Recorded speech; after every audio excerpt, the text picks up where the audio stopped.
Well, you've probably seen a lot of art in your life, and maybe you've gone to art galleries and enjoyed some classic pieces of art or recreations of that art, but you've probably never seen it in the way that our next guest is presenting it to our communities. Richard Ouzonian is joining us. He's the creative consultant at Lighthouse Immersive, located right here in the state of Michigan in Detroit. Richard, thanks for joining us today.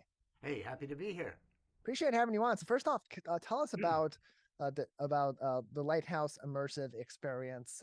It's in multiple cities throughout the U.S. and in Canada as well. In Toronto, tell us about this experience and what sets this apart from other art loving experiences. Well, the concept of doing immersive art shows actually started in Europe about maybe 15 years ago, and they like to do it in cathedrals and caverns and real site-specific places. But the two heads of our organization, Corey and Svetlana, were in Paris and saw this tremendous immersive Van Gogh exhibition that later featured, if you ever saw the TV Netflix series Emily in Paris, she goes to it on one of her dates. And they liked it, but felt they wanted to do more with it, make it more immersive. And they got Massimiliano Siccardi, who created it, to come. He didn't come physically because we were in COVID by then, but he rethought the show for Toronto, where people go into a 360-degree room, really large room, and the show is broadcast all over on all the walls, and people took to this immediately. Even again in 2020 at the height of COVID, 200,000 people came to see it in Toronto in 6 months, and the doors opened after that, and we're now in 20 cities in North America, 19 in America, and one in Canada. And people just love these shows. We have about 5, 6 of them on the market in various cities at the moment. It's a way to literally get immersed. The art surrounds you. There's no speaking, there's no reading. There's some terrific music, which often mixes pop with classical, with original. And you get some of the best art you've ever seen, blown up, edited. It's, to use a term, it's an art mashup. That's what it really is. But it's pure in intent, and it blows people away. So when people are going out of their way to see Van Gogh's art, they want to see what he created. They wanted to see that in the way it was created. But then this experience kind of takes that to the next level. Like you said, it's a little bit of taking the usual art going experience and kind of blowing that up into huge proportions that make this an immersive experience. How does that add to the experience of taking in the beauty and the detail of an artist like Van Gogh? Well, in the first place, it democratizes it enormously. I mean, most of us can't afford to go to, let's say, Amsterdam, where most of the Van Gogh paintings are. And when you do get there, you find, as I did when I went on a trip a few years ago, they're really small. They're not giant canvases. And you can stand close to them, you can look at them and see the detail, but it's a different kind of experience. It's very much I'm zooming in. Whereas this way, we take those identical paintings, we don't muck around with them, we don't Photoshop them or edit them. We do like take a segment and then blow it up to fill a whole wall. And it's a way you can sit there and go, look at this. I'm like, if it's a Van Gogh self-portrait, you can look right into his eyes and see what he was going through. Or if it's the famous Starry Night, you can maybe start to feel what he felt like when he painted it, because the night is all around you the way it was all around him. I generally find people who love the show, which is most of them, talk about it in emotional terms. I was moved, I cried, I laughed, it blew me away, I was knocked out. It's the kind of thing you normally hear people saying if they've just been to a great live music concert. Yeah, it's really a compelling experience too, because like you said, it puts you in the eyes of the artist, but Right. it really puts you in the mind of the artist, even beyond that, because as someone that creates, that is a creative, and as someone that has taken a lot of art in different forms, usually in the form of television or movies, or even through a book. So often, when you're reading, you are closing your eyes, or so to speak, and imagining this world that you're in. And with an artist, especially a painter, you're able to see what they're visualizing. This experience is interesting because it kind of allows you to walk through that world that they imagine in their head Right. and put onto the canvas. I mean, it's great. Something that you don't have to know before the Van Gogh show, but if you happen to find it out, it makes it even more illuminating. Is Sicardi thought, I wonder what went through Van Gogh's mind, because he did shoot himself and killed himself in that second before he pulled the trigger.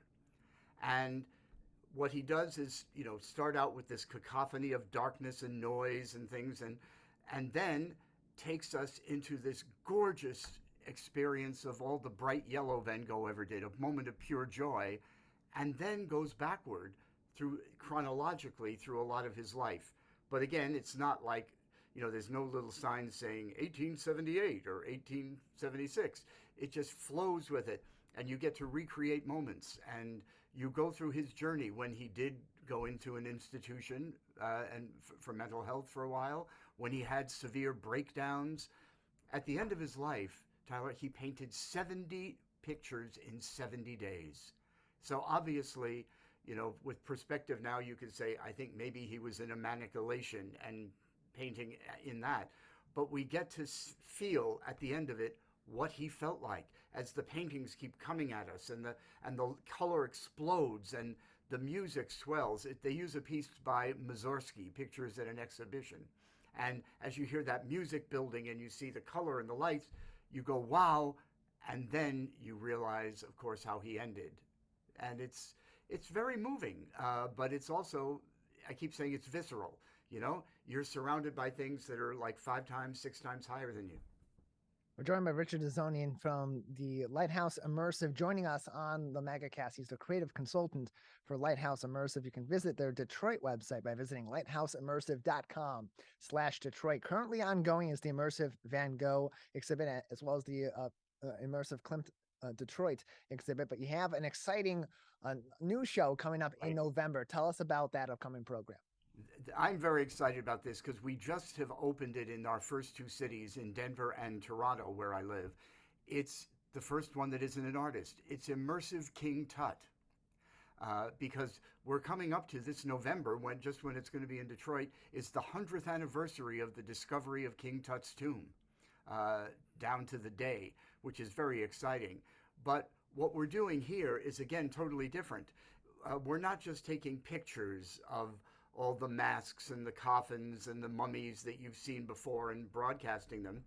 You're able to see a lot of those things in our exhibit, but when you get into the film, we wanted to maybe get a little bit more into Egyptian culture and religion. And the ancient Egyptians believed that when your tomb was sealed shut, you had 12 hours to journey through the underworld past all of the forces of chaos. If you got through to the light at the other end, you lived forever, and everybody you knew was happy forever. What happens on that journey? That's what we show. The boat that you sail through the river of the underworld, the demons who try to destroy you, the power of the sun god who helps you.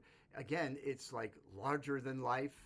At one point, the serpent that they send to destroy Tut literally comes in and wraps 360 degrees around the room, and you can feel as Tut must have felt on that journey. So this is, again, completely different. It's also very exciting and immersive, but it's based on a historical fact. And we feel this has opened another door, that we can actually take people into moments, into times in history, or religion, or pop culture even. I'm not allowed to give things away, but there's a couple of shows on our agenda at the moment that are very pop culture oriented. Because we're finding this technique appeals to people. Larger than life, something you can share also safely, reasonably economically, and easily. Not everybody is still up for going to an amphitheater and hearing their big group up close. Or if you're a family, you can't always do it.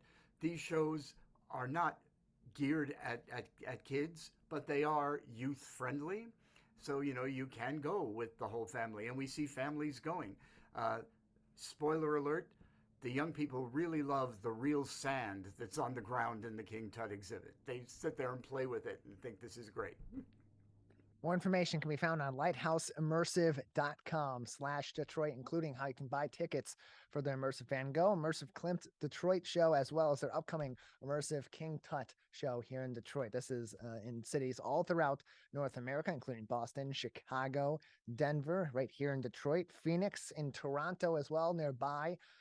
In our neighbors, with our neighbors in Canada and in other nearby cities such as Columbus. It's in Ohio, but I guess this is nice.